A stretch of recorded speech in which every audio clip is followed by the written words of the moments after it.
أنا سميتي وردية وفي عمري 55 عام.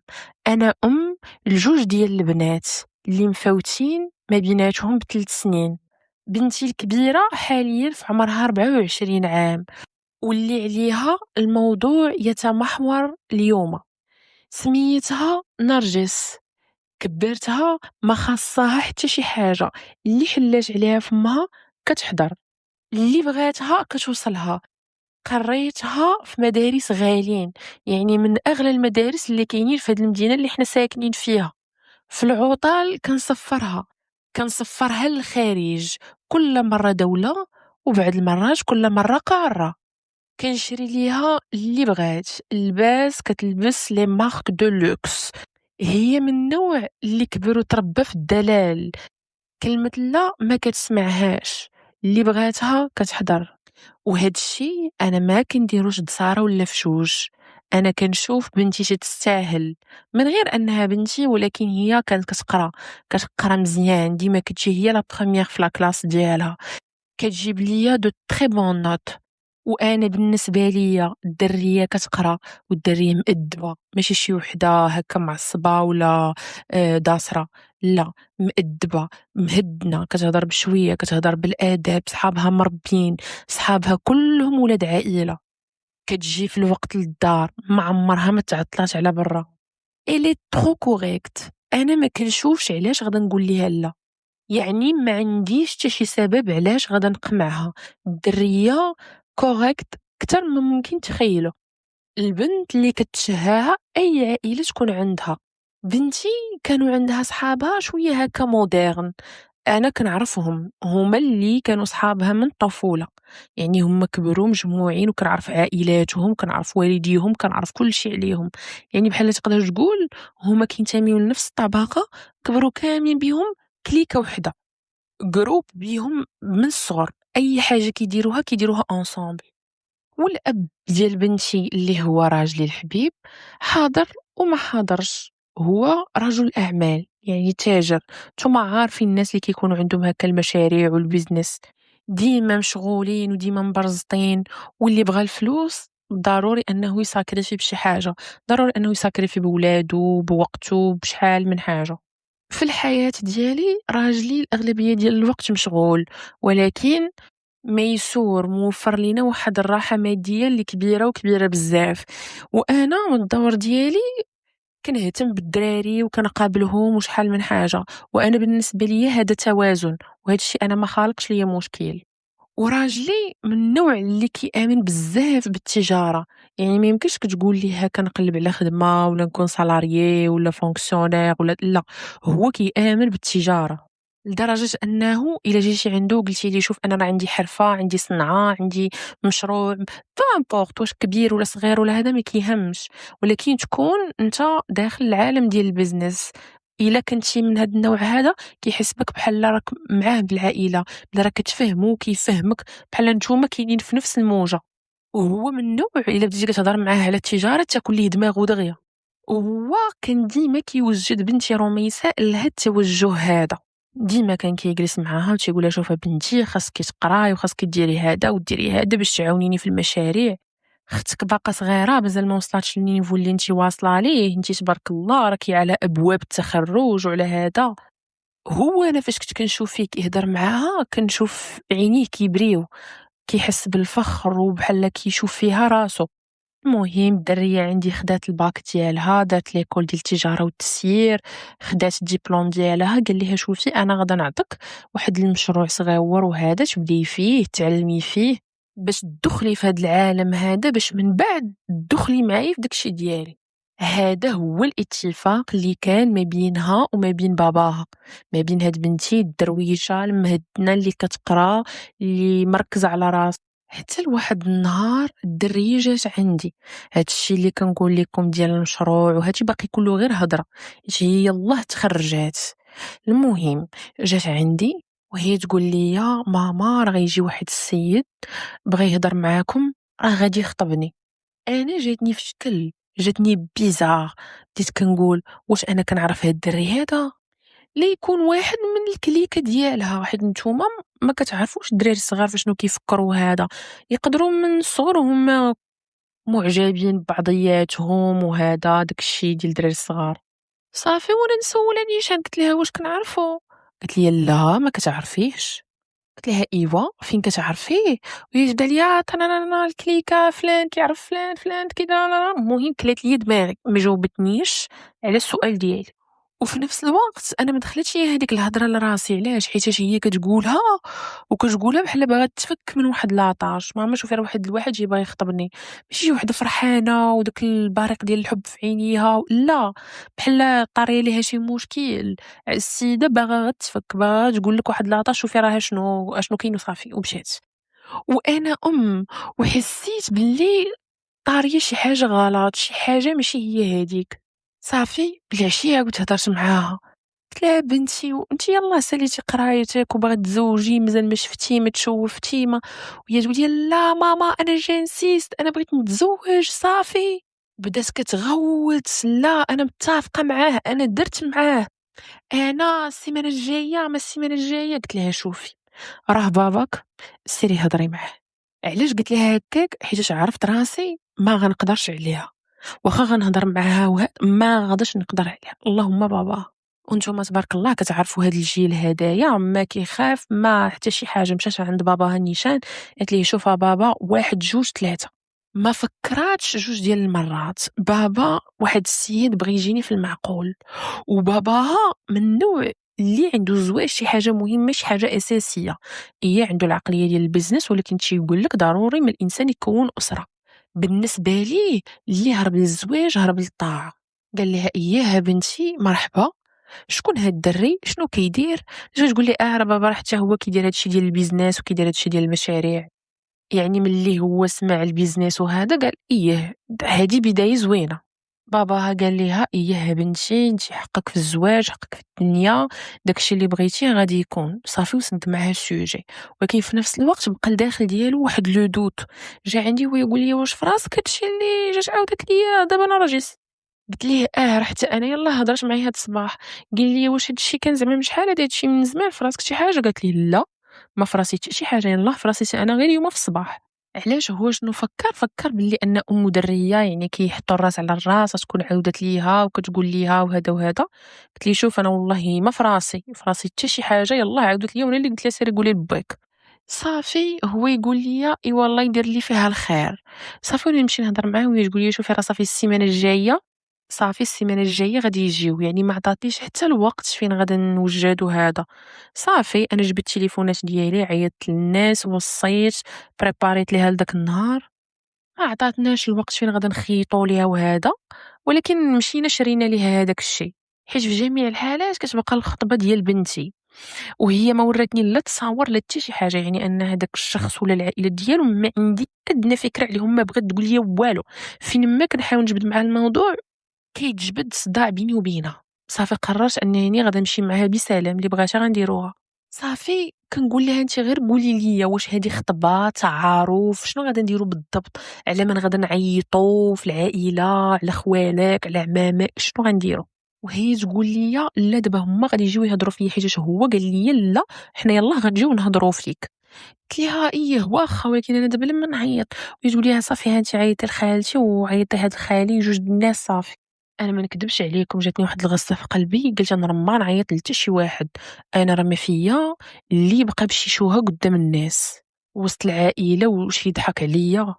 يبداو يقولوا لي مال بنتك عاد تلفات وهذا شنو قلت مع راسي يجيو هما نعرفوهم بعدا نديرو بحال هدايا غير عشاء رسمي للتعارف وصافي. حتى الا داز داكشي هو هذاك وتفاهموا كساعه نديرو شي خطبه كبيره ورسميه ونعيطوا للعائله. صافي جا داك النهار كان الاربعاء نضنا في الصباح عيط لي فام دميناج كنسيقو كنقادو كنبريباريو دخلنا للكوزينه تنوجدو الماكله وداك الشيء. وانا عيني على الشارجم في الكوزينه كنبقى نطل على برا باش نشوف شكون غادي يجي. انا في ستريس كتر منها حتى كيبانوا لي جايين واحد العائله. وانتم عارفين راه الناس بعض المرات راه كتحكم عليهم غير من المظهر ديالهم. انا ملي شفتهم من الشارجم صافي انا عرفت راسي مع من غادا نجلس. وتيقوني هادشي ما عندوش علاقة بالطبقية، حيت أنا كنعرف بزاف ديال الناس من مختلف الطبقات، وكاينين عندي صحاب ديالي من كل طبقة.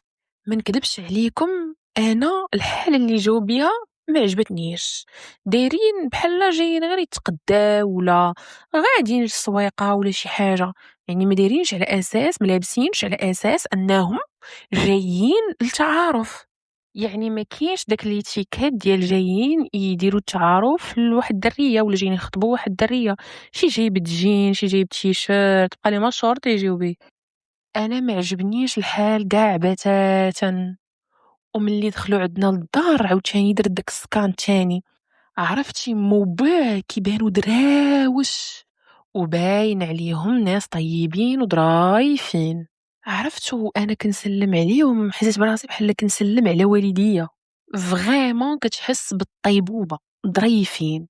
دابا يجيو ليا هداك اللي جاي باش يخطب بنتي، فاش شفتو انا ولا كيبان لي صغير وليت شاكه فيه ليكون اصلا صغر من بنتي. وانا كنشوف فيه جاني واحد الاحساس بالخوف، ما عرفتش علاش. وزيدون هو واحد السليعفان، واحد المقبح منو ما كان، تيقول لباه جلس هنا، لما جلسي هنا، امو وباه غير كيشوفوا فيه وكيساينوه باش يقول لهم اشنو يديروا.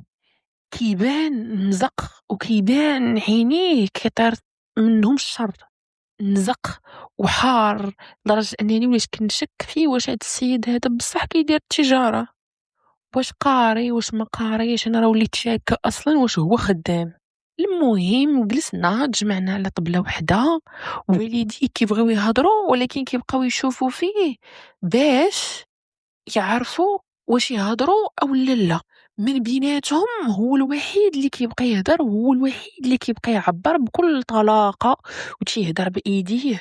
صافي والاب عطاه فرصة أنه يهدر ويعبر وهذا. علاش؟ حيت كاين كيقول بصح أنا تاجر، ولكن راه ميمكنش نحكم على هاد لا نوفيل جينيراسيون، تقدر تكون عندهم تفكير في شكال تجارة في شكال وهذا ممكن، ولكن أنا حسيت بيه هو ما اقتنعش. اش بدا كيقول لي؟ بدا كيقول لي هو راه خاص انا شي جلسة وحدة أخرى نهضروا فيها على التجارة ديالك وهذا وهذا. تما اقتنعت بلي انه هو ما اقتنعش بيه، وبلي ان هاد الجلسه هادي ما كافياش باش يعطيها ليه. وانا كنشوف بنتي غا ساكته وعندها داك البوكر فيس، ما كتضحك ما كتبتسم ما حتى شي حاجه، كنحس بها بحال شي واحد داير ليها هاد الخطبه هادي فورسي، بزز عليها. انا ملي كنت كنشوف فيها كتبدا تضحك زعما راه شوفي لا راه ما طاري والو. انا ما نكذبش عليكم حسيت براسي بحال في شي فيلم هندي. صافي داز العشاء بخير وعلى خير. ملي مشاو فحالهم شديت بنتي قلت ليها شوفي، انا هادشي ما داخلش ليا راسي، الدري ما ارتحيتش ليه. والدريه تحولات من انها كانت مكالميه وساكته ودايره داك البوكر فيس لانها كتغوت وكتجذب وكطرش في وجهها. عرفتي بحال شي بونطونه وركتي عليها. وهذا الشيء حنا ما مولفينش عليه في الدار، عندنا جوج ديال البنيتات كنبغيوهم كنتهلاو فيهم والحياه عندنا ترونكيل. وانا من النوع اللي موفر ليا كلشي، عندي العوين عندي كلشي الحمد لله، الحياه ديالي مدوزاها مكالميه حتى طرا هاد البيك هذا. باباها سمعها كتغوت، انا رجعت اللور، رجع عندها مالك ما مالك، باش تقولي لا انا بغيتو انا غادا نتزوج بيه انا. باباها ملي شاف هذاك المنظر تخلع رجع باللهور. اش بدا كيقول لها؟ شوفي بنتي انا بغيتك بعدا في الاول ديري مشروع ديالك تستقلي ماديا وتكوني وتعرفي قيمه الفلوس، والا كان هذا السيد هذا باغيك راه غادي يتسناك.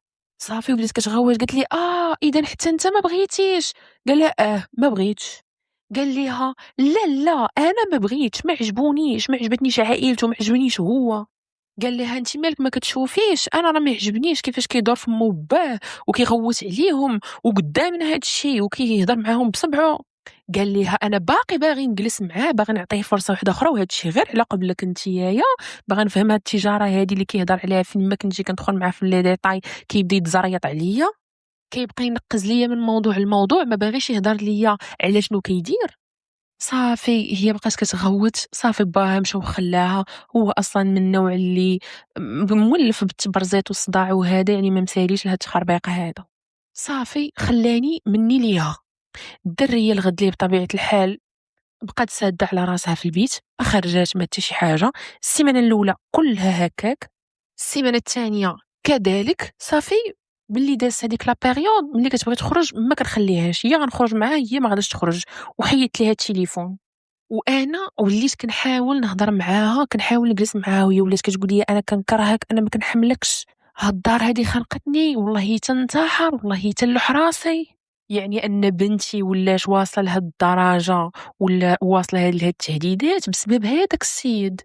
وبطبيعة الحال ملي بنتي غبرات هاد 3 السيمانات هادي، هو رجع عندنا للدار وبدا كيسول عليها، مالها ما كتهضرش معايا، مالها ما بقاتش كتجاوبني. وهاد الشي زاد عصبني كتار، حيت هو بالنسبة ليه صافي راه تزوجها، راه يقدر يدير أي حاجة. صافي أنا جا شحال من مرة وكنخرج عندو تنقول ليه شوف راه البنت مريضة، راه البنت مريضة، تنقول ليه شوف راه وجهها طفى، راه خضارت. صافي وتنبقى عليه بالهضرة حتى كنصيفطو. أنا حاولت ما أمكن نكون صاحبتها، ما سلكش. حاولت ما أمكن باش نكون ديك الأم الأوتوريتير، ما سلكاتش. حاولت نغوت، داكشي ما سلكش. أنا ولا شغلي الشاغل كل نهار كنفكر أنه خاصاني ميثود اللي غنهضر معاها ونجلس معاها ونخليها تعبر وتهدر تقول داكشي اللي داخل ديالها. واحد النهار في الفطور جالسة كنشرب القهوة ديالي وهي طيحت لي في بالي صاحبتها. انا ما فهمت كيفاش ما طاحتش لي في بالي نمشي نسول صحابها. ايوا سيدي بلا عكز عليا مشيت سولت صاحبتها وهي تقول لي انا خالتي ما نقدر نقول لك والو، خاصك انتي تسوليها. انا تما طاح لي الماء في ركابي. بديت كنقول واش تكون البنت زعما دارت شي مصيبه، واش تكون زعما غلطات معاه. بداو كيدخلوني واحد الافكار سلبيه لراسي. صافي مشيت عند الدريه قلت ليها وها انت غير قولي لي واش غلطتي معاه، واش درتي شي حاجه غير قولي لي، راه حتى شي واحد هنا ما غادي يحكم عليك، حنا بغينا غير نعرفو شنو واقع شنو طاري، علاش بالضبط هاد السيد هذا. صافي شوية بشوية بدات كتلين الدرية معايا، ملي حسات براسها بلي انها بروتيجي وبلي ان حنا ماشي ضدها بدات كتعترف شوية بشوية. انا في ديك الوقيته بديت كنفهم بلي ان هذيك الخرجه ديال برا اللي حبستها عليها وداك التليفون اللي خديته ليها هي كانت باغياها، حست براسها بحال انها محميه بحال انها بروتيجي، وبلي ان الاخر ما قدرش ياثر عليها وما قدرش يهضر معاها وما قدرش يوصل ليها. صافي بديت كنحس بها بلي انها شويه بشويه كتثيق فيا وارتاحت ليا، وكنت عارفاها غادا تعترف ليا.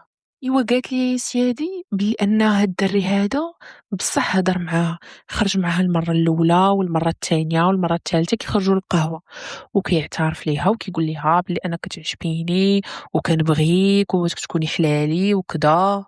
وكتقول لي والله ماما حتى كنظريف وكيقول لي راه كنبغيك، وكيقول لي وانا راه عندي وعندي وانا راني داير مشروع، وانا راه بصح راه كتعجبيني وبصح راه لباسي وهذا نقدر نبان بلي راه ما عنديش، ولكن انا كنقول بلي ان اللباس ماشي شي حاجه مهمه، وانا ماشي مشكل حتى نتزوج ومراتي تقادني وكذا. هي شنو بدات كتقول مع راسها في ديك الوقيته كتقول وصافي انا تخرجت وساليت قرايتي ماشي مشكل نقدر نتعرف عليه، نقدر نتفاهم انا وياه. المهم ايام كتجر ايام حتى ولا انه كيبزز عليها باش يتلاقاها، ولا كيضربها، ولا كيحيد ليها التليفون، ولا كيغوت عليها، ولا يغار عليها بزاف. واحد الغيره ديال المرض، علاش ما جاوبتينيش، علاش وقفتي مع فلان، علاش تصونيت عليك ما رديتيش في التليفون. المهم بقى بشويه بشويه حتى ولا كيهددها، انا غادي نشوهك، انا غندير لك، انا غادي نفعل لك، انا غادي نترك لك، وبزز عليك تزوجيني، وبزز عليك انا جايب دارنا، والله تنخرج لك على حياتك. مشى شد ليها تصاورها وقادهم بالاي اي في وضعيات جد مخلة بالحياء. في ديك الوقيته كان يلاه كيبان الفوتوشوب، يعني الناس في هذيك الوقيته الا شافوا هذوك التصاور ما غاديش يتيقوا بلي انه فوتوشوب، حيت اصلا ديك العقليه كانت باقا ما منتشراش، الناس مازال ما عارفينش. وقال ليها انا وليت عايش باش غادي ندمرك. انا ملي عاودت لي داك الشيء عنقتها وطمنتها ونعست حداها هاديك الليلة، نعست أنا مع نقاها وقلت ليها شوفي أنا وباباك غادي ناخدو لك حقك ما تخافيش. الغد ليه في الفطور هضرت مع باباها، عاودت ليه قلت ليه راه شنو كاين شنو كاين شنو كاين. باباها ما كيضحكش، نيشان شكاية. القانون ما كيضحكش في هاد الشي، السيد تشد وتضرب في الحبس وهاد السوجي تسد. ولكن أنا بنتي ما فلتاتش من هاد الشي، شداتها لا ديبرسيون، ما بقاتش كتبغي تخرج من الدار. هي في الاول انا بصح انا شديتها، خفت على انها تمشي تعاود تهضر معاه، ما خليتهاش تخرج، قلت لها دير شي مصيبه لا تمشي تزوج بيه بلا خبارنا ولا شي حاجه بحال هكا. ولكن هذاك الشيء اثر عليها واثر عليها بزاف. دابا هي ما بقاتش باغا تخرج من الدار، كتاكل نهار وخمس ايام لا، ما كتنعش مزيان، مخلوعه، ما كتبغيش تخرج كاع. ملي كنقول لكم كاع يعني كاع ما كتخرجش، كاع ما كتعتبش على باب الدار، لدرجه انه انا البسيكولوج اللي كنجيبها ليها للدار. والصحه ديال بنتي تدهورت بزاف، انها ما كتاكلش ما كتنعش مزيان، لدرجه انها بقى لها شويه وتدخل من تحت الباب. ولات ضعيفة ضعيفة بزاف وشعرها كيطيح ولا ساغ والحبوب ناض لها في وجهها بكثرة الخلعة. كتقول لي ماما أنا غادي نخرج دابا من الباب وغادي يجي ليا بحال ولات ما تيقاش بلي راه حنا قادرين اننا نحميوها. ما متيقاش هي هذا الشيء. علاش؟ حيتاش بوتيتر في ديك الوقيته اللي كانت هي كتعرف عليه ما لقاتناش حنا معاها باش غادي نحميوها، حيتاش حنا ما كناش عارفين.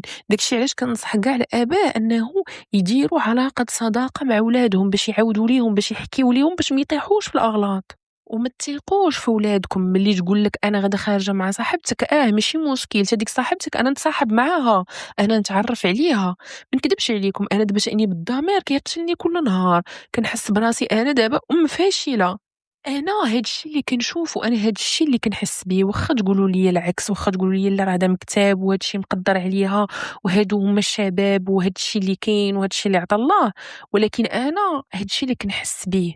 ملي خصوصا ملي كنشوف بلي ان بنتي دمرها واحد طايش باقي صغير باقي مرهوش، هو اللي خرج عليها وخرج ليها على حياتها. انا ما نكذبش عليكم، هذاك السيد اللي شفتو والديه والله تيبقاو فيكم. انا دابا حاليا كيبقاو فيا حتى والديه. نتوما اشنو باليكم في هاد القصه هادي؟ واش عمر شي واحد فيكم معاه شي سيتوياسيون ديال الابتزاز وكيفاش تصرف فيها وكيفاش كان الموقف ديالو فيها؟